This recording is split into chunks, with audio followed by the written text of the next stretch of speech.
पिछले 3 लोकसभा चुनावों और 3 यूपी विधानसभा चुनावों में लगातार मिली करारी हार के बाद बहुजन समाज पार्टी यूपी की सियासत में एक बार फिर अपने लिए मजबूत भूमिका की तलाश में है। इसके लिए पार्टी 9 अक्टूबर को लखनऊ के कांशीराम स्मारक स्थल पर बड़ी जनसभा करने की तैयारी कर रही है।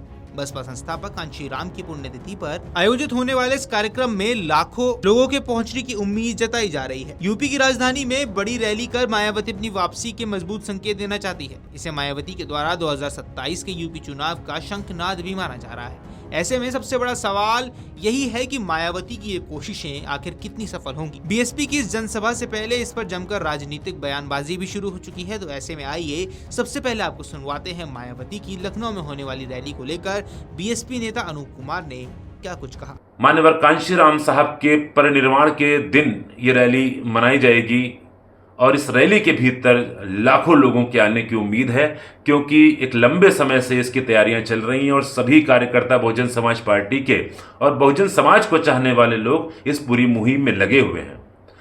और 9 अक्टूबर के दिन हम लोग आदरणीय बहन जी का संदेश भी सुनेंगे और मुझे यकीन है कि 9 अक्टूबर की जो रैली है और आदरणीय बहन जी का जो संदेश होगा वो इस देश के अंदर और प्रदेश के अंदर होने वाली राजनीति के समीकरणों को बदलेगा।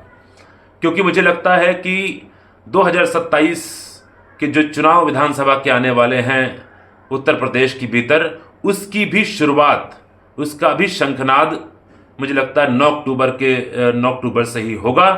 और आने वाले दिनों में हम देखेंगे कि बहुजन समाज पार्टी, जो कि सारे लोग कहते थे कि सारी पार्टियां प्रचारित और प्रसारित लगातार कर रही थी कि बहुजन समाज पार्टी खत्म होने वाली है, बहुजन समाज पार्टी अब दोबारा नहीं उठ सकती है, उन सारे लोगों को एक भारी जवाब होगा बहुजन समाज पार्टी का।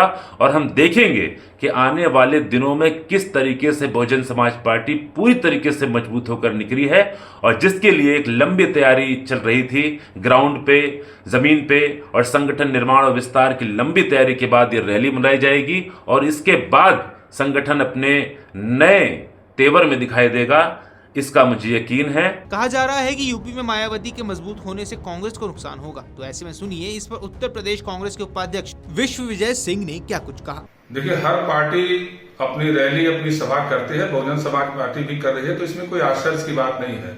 जहां तक दलित और वंचित समाज के वोट का असर का सवाल है, उनके वोट का सवाल है, तो इस देश में इधर लंबे समय से जो दलित, पिछड़े, वंचित, आदिवासी समाज, अल्पसंख्यक समाज के अधिकारों की लड़ाई है वो राहुल गांधी जी लड़ रहे हैं। वो लोकतंत्र और बाबा साहब के संविधान को बचाने की लड़ाई को लड़ रहे हैं और निश्चित रूप से ये समाज राहुल गांधी जी को की तरफ उम्मीद की तरफ से देख रहा है।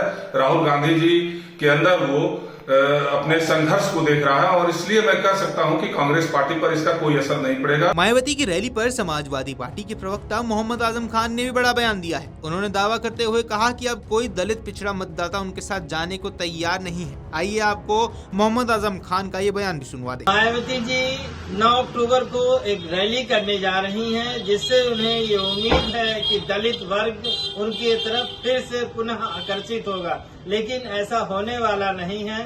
समाजवादी पार्टी ने पिछले सालों में पीडीए के तहत दलित वर्ग पे महत्वपूर्ण काम किया है। उसके दुख सुख में समाजवादी पार्टी शामिल होती रही है।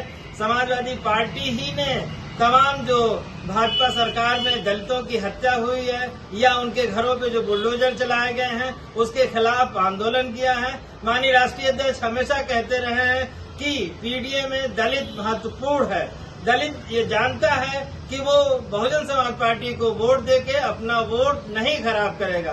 बहन जी चाहे जितनी रैली कर लें, 5 साल 10 साल में एक रैली करने से दलित वर्ग अब मुड़ने वाला नहीं है। दलित ये जानता है कि भारत का संविधान जब तक जिंदा है तभी तक उसकी सुरक्षा है और भारत का संविधान समाजवादी पार्टी और इंडिया ब्लॉक ही सुरक्षित रख सकते हैं।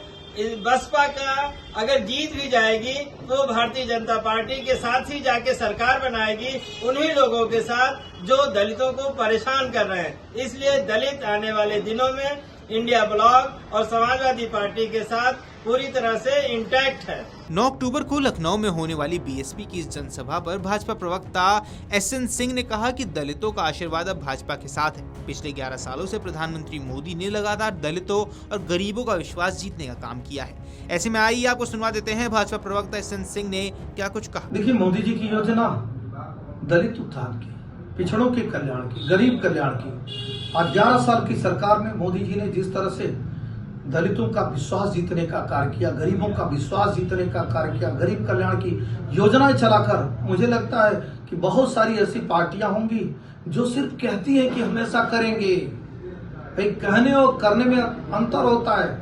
कथनी और करनी में जब अंतर होता है तो जनता उसके साथ नहीं जाती है। जनता किसके साथ जाती है? मोदी जी के साथ। क्यों? क्योंकि मोदी जी की चाहे उजाला योजना है, उज्ज्वला योजना है, किसान सम्मान निधि योजना है, आवास योजना है, दवाई की योजना है, पढ़ाई की योजना है, ये सब गरीब कल्याण के लिए, सब आदिवासी कल्याण के लिए, सब महिला कल्याण के लिए, जनजाति कल्याण के लिए, पिछड़ों के कल्याण के लिए और दलितों के कल्याण के लिए। इसलिए दलितों का भरपूर साथ और आशीर्वाद भारतीय जनता पार्टी के साथ है मोदी योगी। वहीं आपको बता दें, पिछले 3 लोकसभा चुनावों और 3 यूपी विधानसभा चुनावों में बसपा लगातार कमजोर होती गई है। उसके परंपरागत वोट बैंक का एक छोटा हिस्सा ही उसके साथ रह गया है। बसपा के खराब प्रदर्शन से निराश दलित और अति पिछड़ा मतदाताओं ने धीरे धीरे भाजपा और सपा की ओर रुख कर लिया। ऐसे में कहा जा रहा है कि यदि मायावती इस वर्ग के लोगों के बीच एक बार फिर से ये भरोसा पैदा करने में सफल हो जाती हैं कि वे पूरी मजबूती के साथ वापसी करने के लिए तैयार हैं, तो पहली कोशिश में ही इस वर्ग का एक हिस्सा वापस उनके साथ जुड़ सकता है। ऐसे में अब देखना यह है कि 9 अक्टूबर को लखनऊ के कांशीराम स्मारक स्थल पर होने वाली जनसभा से बीएसपी को आखिर कितना फायदा पहुंचता है। वीडियो डेस्क अमरउजाला.com। अगर आप ये वीडियो YouTube पर देख रहे हैं तो हमारे चैनल को सब्सक्राइब कर बेल आइकन दबाएं और Facebook पर देख रहे हैं तो हमारे पेज को लाइक करें।